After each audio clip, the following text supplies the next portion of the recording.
Hello everyone, welcome to my kitchen. તો મિત્રો, આજે હું તમારી સાથે શેર કરવાની છું કેળાના શાકની રેસીપી. તો આ શાક ખાવાની ખૂબ જ મજા આવે તેવું બનશે, એકદમ ટેસ્ટી અને સ્વાદિષ્ટ એવું. તો મિત્રો, આ રેસીપી એન્ડ સુધી જરૂરથી જોજો, સ્કીપ બિલકુલ પણ નહીં કરતા. અને મિત્રો, મારી ચેનલમાં હજી સુધી તમે નવા હોય તો મારી ચેનલને લાઈક કરજો, શેર કરજો, સબસ્ક્રાઈબ કરજો અને મારા આવા જ નવા વિડીયોને જોવા માટે બેલ આઇકન બટનને પ્રેસ કરજો, જેથી કરીને તમને મારા નવા વિડીયોની નોટિફિકેશન સૌથી પહેલાં મળે. તો ચાલો બનાવવાનું સ્ટાર્ટ કરીએ.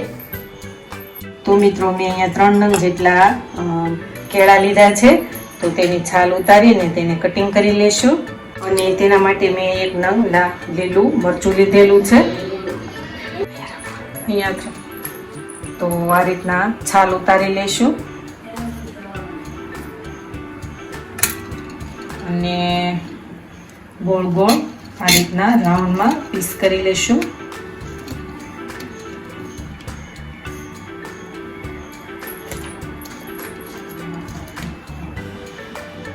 હવે આપણે બધા જ કેળાની આ રીતના ગોળ ગોળ રાઉન્ડમાં કટિંગ કરી લઈશું. ના મરચાંને પણ આપણે કટિંગ કરી લઈશું.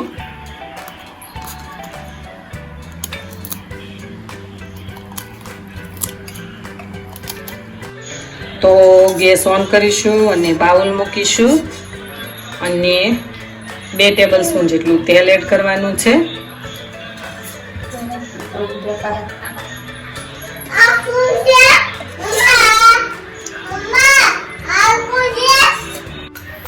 તો હવે આપણું તેલ જે છે તે ગરમ થઈ ગયું છે. તો 1 ટેબલ સ્પૂન રાઈ એડ કરીશું, 1 ટેબલ સ્પૂન ધાણા જીરું એડ કરીશું.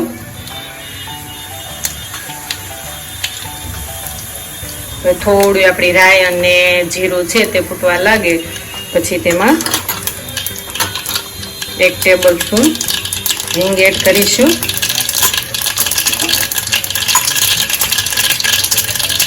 એક ટેબલ સ્પૂન હળદર પાવડર એડ કરીશું.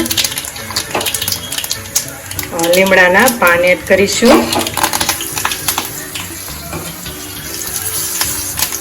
લીલા મરચાં એડ કરીશું. મિક્સ કરી લેશું. તો જે આપણે કેળા લીધેલા છે તે એડ કરીશું. મિક્સ કરી લેશું.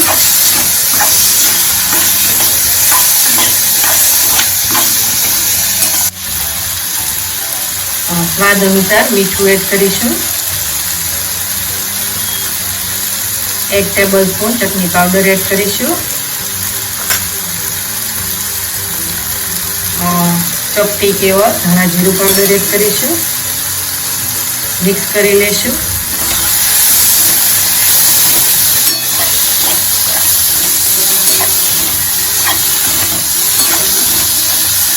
તો તમે જોઈ શકો છો કે આપણું જે શાક છે તે એકદમ સરસ એવું બનીને રેડી થઈ ગયું છે. તો ગેસ ઓફ કરી લઈશું અને ઉપર આપણે લીલા ધાણા એડ કરી દઈશું.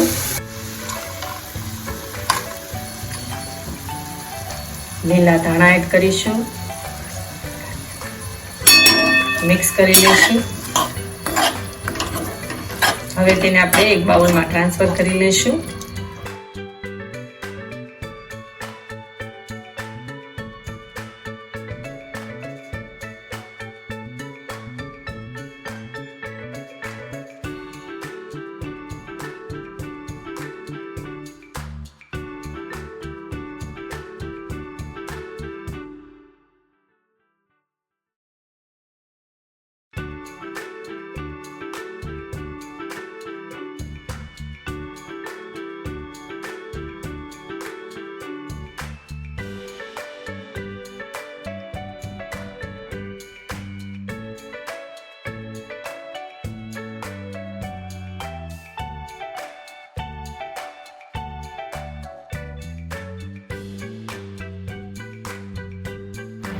તો મિત્રો, તમે જોઈ શકો છો કે આપણું કેળાનું એકદમ સરસ શાક બનીને રેડી થઈ ગયું છે.